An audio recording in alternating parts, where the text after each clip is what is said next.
الرحمن الرحیم۔ السلام علیکم، آپ دیکھ رہے ہیں میرا یوٹیوب چینل۔ اب تک آپ نے میرے چینل کو سبسکرائب نہیں کیا تو پلیز سبسکرائب کر دیں، بیل آئیکن کو پریس کر دیں تاکہ میری آنے والی ہر نئی ویڈیو آپ کو سب سے پہلے موصول ہو سکے۔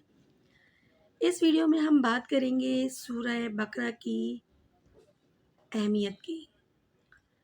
حضرت ابو ہریرہ رضی اللہ عنہ سے روایت ہے کہ نبی کریم صلی اللہ علیہ وآلہ وسلم نے فرمایا، ہر چیز کی کوئی چوٹی ہوتی ہے، یعنی اس کا سب سے اوپر اور بالا تر حصہ ہوتا ہے، اور قرآن کی چوٹی یعنی قرآن کا سب سے اوپر اور بالائی حصہ سورہ بقرہ ہے، اور اس میں ایک آیت الکرسی تمام آیت قرآنی کی گویا سردار ہے۔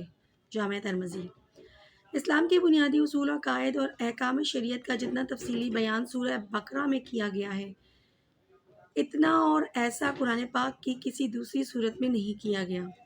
غالباً اسی خصوصیت کی وجہ سے اس کو قرآن مجید میں سب سے مقدم رکھا گیا ہے، اور غالباً اسی امتیاز کی وجہ سے اس کو اس حدیث میں سنام القرآن کا لقب دیا گیا ہے۔ واللہ عالم۔ حضرت ابو ہریرہ رضی اللہ عنہ سے روایت ہے کہ رسول اللہ صلی اللہ علیہ وسلم نے فرمایا، اپنے گھروں کو مقبرے نہ بنا لو، یعنی جس طرح قبرستانوں میں مردے ذکر و تلاوت نہیں کرتے اور اس کی وجہ سے قبرستانوں کی فضا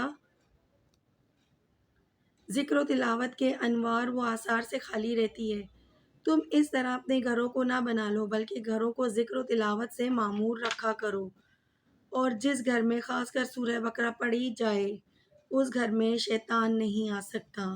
جس گھر میں اس کی تلاوت کی جائے وہ شیطان کے اثرات اور تسلط سے پاک رہتا ہے۔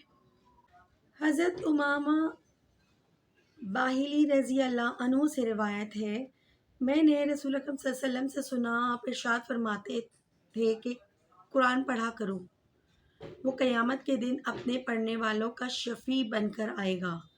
خاص کر کی دو اہم نورانی صورتیں سورہ بقرہ اور سورہ آل عمران پڑھا کرو، وہ قیامت کے دن اپنے پڑھنے والوں کو اپنے سائے میں لیے اس طرح آئیں گی جیسے کہ وہ ابر کے ٹکڑے ہیں یا سائبان ہیں یا صفت باندھے پرندوں کے پر ہیں۔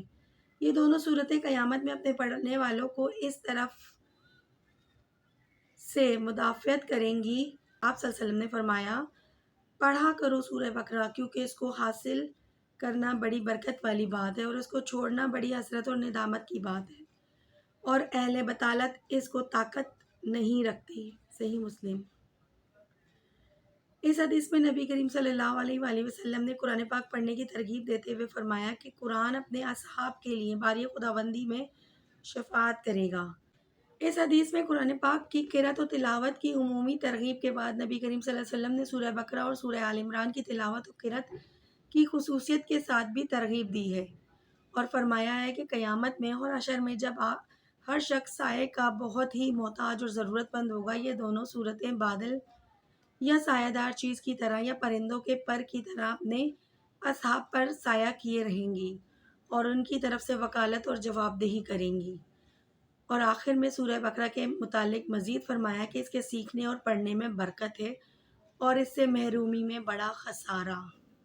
اللہ تعالیٰ مجھے اور آپ کو قرآن پاک پڑھنے اور اس کو سمجھنے کا موقع عطا فرمائے۔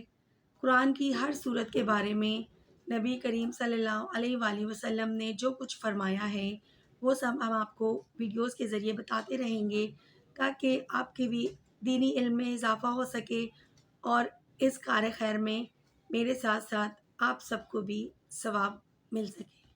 اپنی خاص دعاؤں میں مجھے بھی یاد رکھیے گا۔ اللہ حافظ۔